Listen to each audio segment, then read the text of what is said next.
जी जल्दी बताएं। My Lord, आप उनके आर्गुमेंट्स अडॉप्ट कर रहे हैं या नहीं? माय लॉर्ड, पार्टली अडॉप्ट करूं लेकिन मुकम्मल नहीं। जी मैं पहले अर्ज करूंगा डिक्लेरेशन के बारे में। जी माय लॉर्ड, नंबर बताएं केस का। मेरा नंबर है जी 984 और 2018 माय लॉर्ड। आपके मुखालिफ आप रिस्पोंडेंट है, अपेलेंट? मैं एपिलांट हूं माय लॉर्ड। अच्छा, उन्होंने क्या किया है जिसके खिलाफ आप आए हमारे पास? उन्होंने मैट्रिक अपने आप को डिक्लेयर किया 2018 के इलेक्शन में। अच्छा, तो आप डिग्री वाला केस पहले चलिए, अब आप लीगल कॉन्स्टिट्यूशन बात करें। 199 के हवाले से मैं अर्ज करूंगा, जो डिक्लेरेशन का क्वेश्चन है कि डिक्लेरेशन 199 के तहत ये मेन फीचर है आर्टिकल 199 का। Without declaration and declaring anything supreme honourable high court या सुप्रीम कोर्ट का ऑर्डर पास ही नहीं कर सकती। ये कायनी मुलाजा फरमाइएगा 199 में मालूम जी। पहला माइलॉर्ड सबसेक्शन क्लॉज 1 में पढ़ूंगा। Subject to the constitution a high court may, if it is satisfied that no other adequate remedy is provided by law. Now I'll go to Roman 2, declaring that any act done or proceeding taken within the territorial jurisdiction of the court by a person performing functions in connection with the affairs of the federation, a province or a local authority has been done or taken without lawful authority and of no legal effect. Secondly, my lord, अब सी जो B का Roman 2 मुलाजा फरमाइए। इस जगह ना उस्मान साहब ये declare कर देगा कि ये आपका नॉमिनेशन पेपर गलत है या आपकी डिक्लेरेशन गलत है ना? जी मालूम, इतनी हद तक ही कर सकते हैं ना डिक्लेयर। नहीं मालूम, मैं अर्ज ये कर रहा हूँ कि एक तो मैंने एक एस्पेक्ट बताया। ये डिक्लेरेशन तो उसके लिए है कि any person performing function in connection with the affairs of the federation. जी मालूम, सरकार के खिलाफ के लिए, आम आदमी के लिए। मैं अर्ज कर रहा हूँ, मैं पहला सवाल ये था मालूम का डिक्लेरेशन क्या 199 के नाम से। अगला मालूम देखिएगा, इसका रोमन 2 देखिएगा बी का जी। On application of any person made order requiring a person within the territorial jurisdiction of a court holding or purporting to hold office to show under what authority of law he claims to hold that office. ये भी declaration इसको subsequently होगी, वो भी जो वारंटों के jurisdiction है जनाब, ये तो हाई कोर्ट एक्सरसाइज कर सकता है ना। हाई कोर्ट, मैं यही कर रहा हूँ, हाई कोर्ट को वारंट जब इशू करती है तो डिक्लेयर भी करती है साथ, सिर्फ ये नहीं कहती कि आप this is the original jurisdiction of the high court under article 199 writ of co-warranto can be issued by the high court. जी मालूम, this is the only declaratory power यही है। मालूम बिल्कुल ठीक है, यही पावर ऑनरेबल सुप्रीम कोर्ट को भी 184(3) में है। चलिए मान ले, आगे बढ़े, आगे मैं अर्ज करता हूँ मालूम। इसको इस तरह देख ले, मान लेते हैं ये बात है, तो हाई कोर्ट के सामने कोई डिग्री होगी, कोई डिक्लेरेशन होगी, तो हाई कोर्ट का how you are holding the office, मतलब यही मैं अर्ज कर रहा हूं। अगर उसके बाद लाजमी नहीं, इलेक्शन लॉज के अलावा भी या इलेक्शन लॉज ठीक भी समझे। आगे बढ़िए, आगे ये देखिएगा, मैं दोबारा आऊंगा माय लॉर्ड।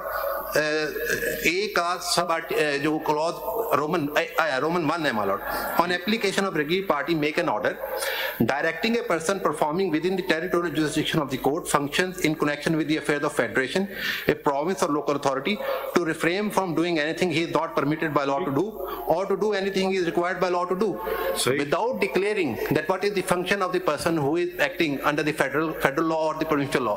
ये declaration नहीं हो सकती, ये order नहीं हो सकता। इसका मतलब ये है कि declaration इनबिल्ट है इसमें। और इसी तरह देखिएगा माय लॉर्ड बी का एस्पेक्ट है ना इसमें, जो प्रोविजन ये ऑर्डर्स चैलेंज होते हैं 199 में, जो person performing functions in connection with the affairs of federation और प्रोविंसेस, उनके ऑर्डर जिसके अंदर कोई एडिक्वेट रिलीफ रेमेडी नहीं होती है वो रिट में डायरेक्ट आ जाते हैं। इसी तरह आप देखिएगा बी राइट ऑफ अपील दी हुई होती है तो पहले अपील में जाते हैं। बी का 1 देखिएगा माय लॉर्ड, आप इसमें प्राइवेट पर्संस की हेबियस कॉर्पस के हवाले से वो भी डिक्लेयर होगी कि दैट इज इलीगल। आप सबसे पहले 199 के ओपनिंग वर्ड्स पढ़ ले, when there is no remedy. मानो बिल्कुल ठीक बात है। इलेक्शन लॉज में अब काइंडली सी मुलाजा फरमाइएगा। बी ये जो सी है my lord, on application of any aggrieved person make an order giving such direction to any person or authority including the government. अब गुजारिश ये है कि ये डायरेक्शन भी विदाउट डिक्लेयरिंग कि ये आपकी जिम्मेदारी है, ये आप करने में फेल हुए हैं। पॉइंट ये है माय लॉर्ड, आप हमें से पढ़वा रहे हैं, पॉइंट ये है कि डिक्लेरेशन के बगैर, मतलब डिक्लेरेशन दिए बगैर हाई कोर्ट 199 की पावर एक्सरसाइज नहीं कर सकती। ठीक है, ओके। और इससे हमारे केस का क्या ताल्लुक हुआ? इसमें क्वेश्चन जनाब ये पूछा गया था कि क्या declaration high court plenary jurisdiction की कोर्ट के अलावा कोई दे सकता है या नहीं दे सकता? मेरी हम्बल सबमिशन ये है, ठीक है, दे सकता है। चले आगे बताएं, आगे बताएं।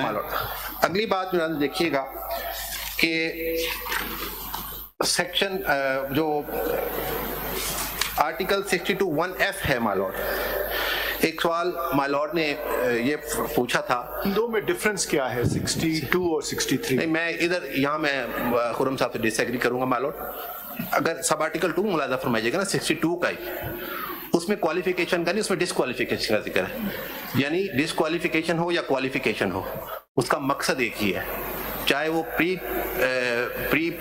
Election disqualification. I personally agree with you, मतलब सब आर्टिकल 2 बड़ा बात है, ठीक है। हाँ, आगे बढ़े जी माय लॉर्ड। उसमें तो इंटरचेंजेबल है ना जी, इंटरचेंजेबल, क्योंकि सब आर्टिकल 2 जो है वो ही वाज़ेह तौर पर कह रहा है। सही है। अब माय लॉर्ड, जहां तक ये बात है कि सेक्शन 9 की जो ओवरऑल जो जुरिस्डिक्शन मतलब कोर्ट्स एक्सरसाइज करती हैं, सेक्शन 42 में करती हैं, या कोई और लॉ भी है जिसके तहत वो डिक्लेरेशन की डिग्री ग्रांट कर सकती हैं। और मेरी हम्बल सबमिशन ये है कि सेक्शन 9 ऑफ द CPC जो है वो बेसिकली जुरिस्डिक्शन देता है कोर्ट्स को to try all kind of matters of civil nature my lord. और उसमें सेक्शन 42 एग्जॉस्टिव इसलिए नहीं हो सकता क्योंकि there are certain declarations which are not provided in section 42, but that may be a dispute between one party or another party, and that can be granted under section 9 of the CPC. So this argument is in my humble submission is not correct, that section 42 is an exhaustive provision, my lord. Now my lord, मैं अब आता हूँ 232 पे my lord।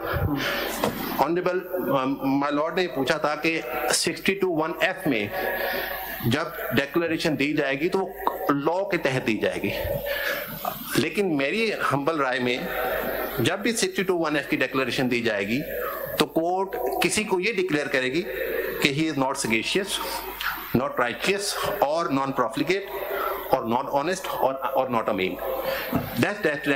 वो declare करेगी 62(1)(f) के तहत।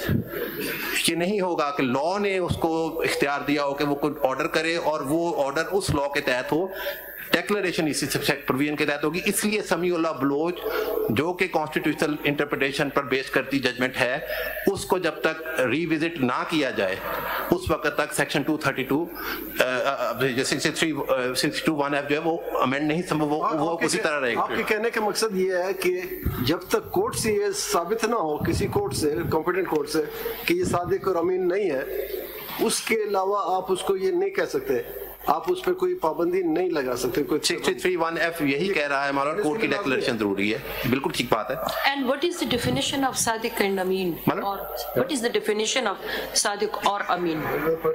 इसमें एक चीज देखिएगा, ये जो सब कोई मर्डर करके आ जाए, कोई वो नहीं शुमार। क्लॉज 2 जो है ना मालूम, वो बहुत जरूरी है इसकी, क्योंकि इस क्लॉज में पैरा D एंड E जो हैं उनको तो अप्लाई किया गया है मुस्लिम्स की हद तक, F को नॉन मुस्लिम पर भी अप्लाई कर दिया गया। ये बहुत अहम बात है जो हमें, यानी एक नॉन मुस्लिम भी he is bound to be sagacious, righteous, non profligate, honest and अमीन। इट मीन्स के अमीन का जो लफ्ज है इसका वो मीनिंग नहीं लेना चाहिए जो इस्लामिक कॉन्टेक्स्ट में है, अदरवाइज ये इसकी क्या मीनिंग है? मतलब अमीन का जो डिक्शनरी मीनिंग है, ही शुड बी अमानतदार, ही शुड बी अमानतदार my lord, he should be अमानतदार। अमानतदार इस्लाम में अमानतदार का लफ्ज नहीं है, लेकिन ये क्योंकि मुसलमानों पर अप्लाई नहीं, ये भी मुसलमानों के अलावा नॉन मुस्लिम पर भी अप्लाई किया गया।